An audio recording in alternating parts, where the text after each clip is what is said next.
Hey guys, this is Eric again. I got my camera working for episode 2. Today we're diving into loyalty and rewards. My apologies if I look a little bit tired. My puppy Bambino decided that we would be waking up today at 2:30 and getting started. So without further ado, let's dive in. Compared to the first episode, did make a couple changes to the format.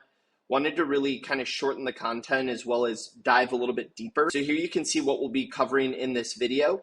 And before we get started, one of the biggest issues I see with a lot of dispensary loyalty and rewards programs is that we're not effectively using segmentation to develop offers that are relevant to the different cohorts of customers we have. And one way to kind of think about that would be the more intelligent we can get in improving offer development, so the more relevant our offers get to the customer, the less we have to move on price. And I think that's really kind of at, the center of this.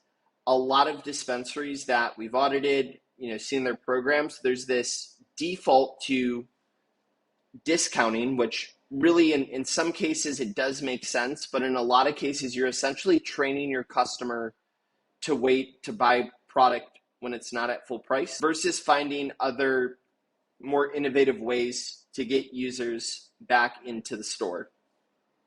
So that was just something I wanted to set as kind of a frame before we dive in. Where we'll kind of start today is tools and tech. So, when you're looking at loyalty and rewards, you obviously have your POS. Oftentimes you have something like Dutchie. It's, porting data into Alpine IQ or Springbig. We also have our own BI tool, like I discussed in the last episode. One of the reasons I really like it is the cannabis space is still highly fragmented. Technology is really not all that interoperable. And even within some of the Springbig and Alpine IQ reporting, it's very, very limited and doesn't allow you to kind of manipulate data to get the visibility or maybe some of the reporting metrics or timeframes you want. So we like to kind of export everything out, put into the data warehouse, prep the data, clean the data, transform it, and visualize it in ways that help our team members, act on it in a more intuitive way. Before we get into the measurement part today, though, I did want to talk a little bit about kind of communication frameworks. And one of the reasons I think this is incredibly important, whether it's, from an agency coming to a dispensary or from a, general manager, marketing manager, kind of up to your, people you're reporting into, communication is really important because a lot of times other stakeholders in the business don't have context to all the data you have or the reason you're making decisions.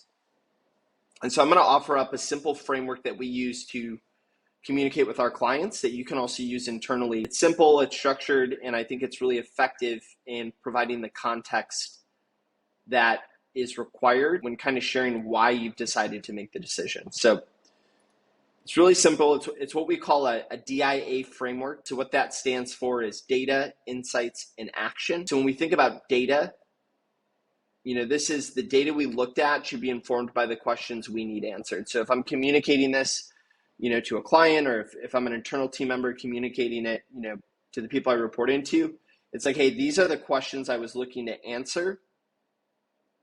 Insights, we need to synthesize the data. So those are the outputs. What were the results? What were the outcomes? And translate that into actionable behavior in the following months, right? The inputs. That's kind of why we call this show the AO. So insights, what are we making of the data, right? What is the context? How does that translate to business decisions?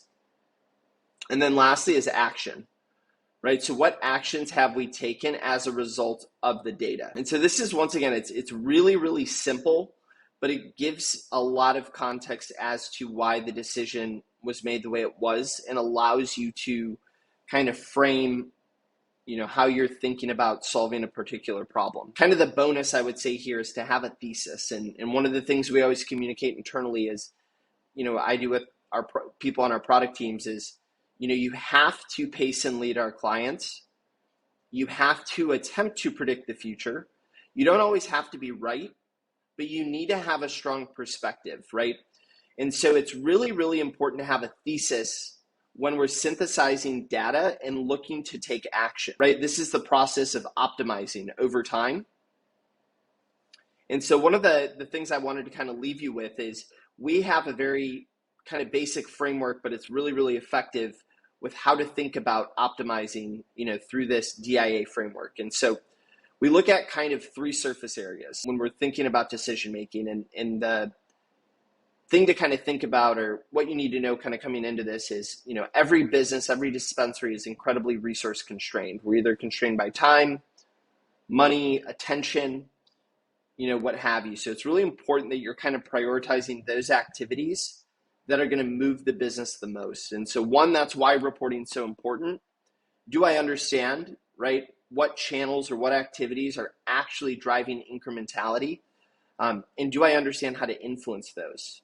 Do I understand what it looks like if the result is improving? And so we look at, one is, what is the resource requirement? Two is, what is the latency? And so when we say latency, it's basically, if we take the action, how long until we start to see a result that's statistically significant? And then the third is confidence, right? How confident am I that if I take this action, it's going to result in an expected outcome? So if you think about statistics or applied statistics, they talk about this idea of expected value, right? And so basically you're assigning a weight to how likely you think the positive outcome is and how likely it is the negative outcome, and what the significance of that outcome will be if the positive or the negative happens. So we always look for stuff that is low resource requirement, high confidence, low latency. And so you can think about that as kind of a framework to prioritize optimizations. And the really big benefit of this, because I see a lot of organizations get spread way too thin, is it's a forcing function for prioritizing resources and really trying to get focused and maximize the channels that you're already doing, really well on. So if you have any questions about that, feel free to reach out, drop a comment in the video, or happy to discuss it over a call. Let's hop into measurement. All right, so when we're looking at loyalty and rewards, I really like to focus on these three metrics with our retention team. So the first one's loyalty growth.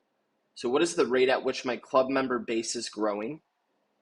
And something that's really important to understand is anytime we're looking at metrics like these, you want to look on an absolute basis and you want to look on a relative basis. And what I mean when I say that is you want to look at whole numbers, right? So my loyalty growth percentage was 5%, right? That could mean I grew from 100 to 105, right? Or that could mean I grew from 100,000 to 105,000. So looking at absolute and relative metrics allow you to kind of put that into context.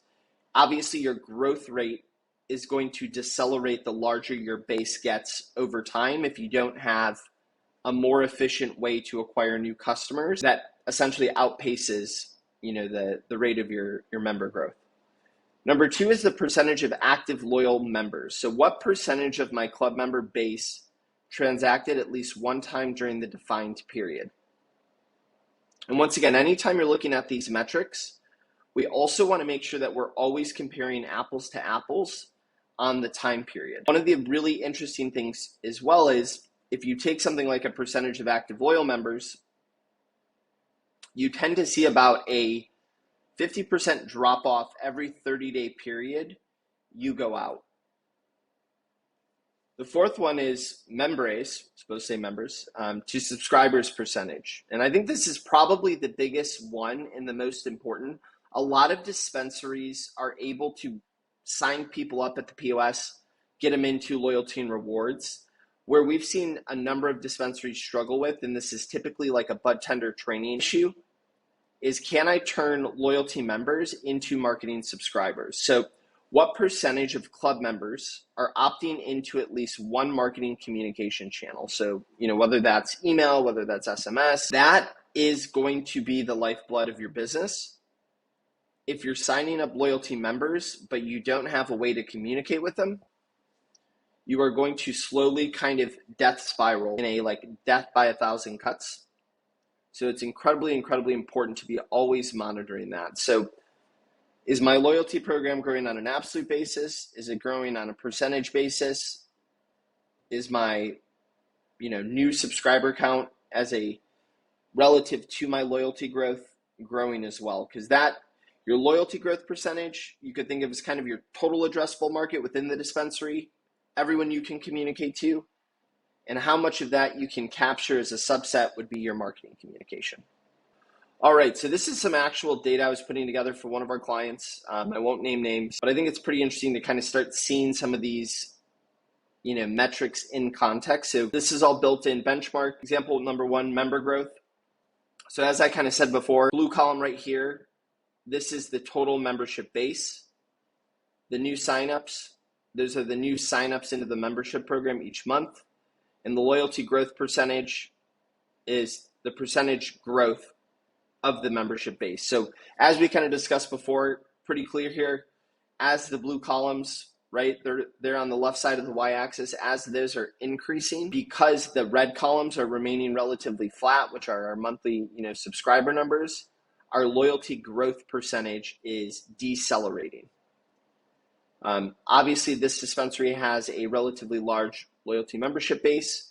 So if they're consistently adding, right, 1,500 every month, we're going to see a kind of smaller and smaller, percentage of loyalty growth over time. One of the ways that you can fix this is advertising, right? So how I would kind of go about that is I would want to understand, when I do get one of those loyalty members on, what percentage of those people turn into marketing subscribers, and what is the value or the dollar value of a recipient on my list when they're a subscriber. And you can kind of back into, a target acquisition cost. But that's really the name of the game. If you want this to not decelerate, you need to get more efficient with your customer acquisition as the loyalty membership base grows. Number 2 is our member to subscriber ratio. So while they're consistently adding a very large number of new loyalty members, this client in particular has really struggled with getting those to convert to new email subscribers. And I would say it'd be the same for SMS. So when you kind of look at this metric right here, we can look at like December of 2023, we added around 1,800, call it, new loyalty members. We added less than 1% of those, or only 3% of those converted into marketing. That's like 45 people. And if you think about your typical email stats, let's say you have a 30% open rate.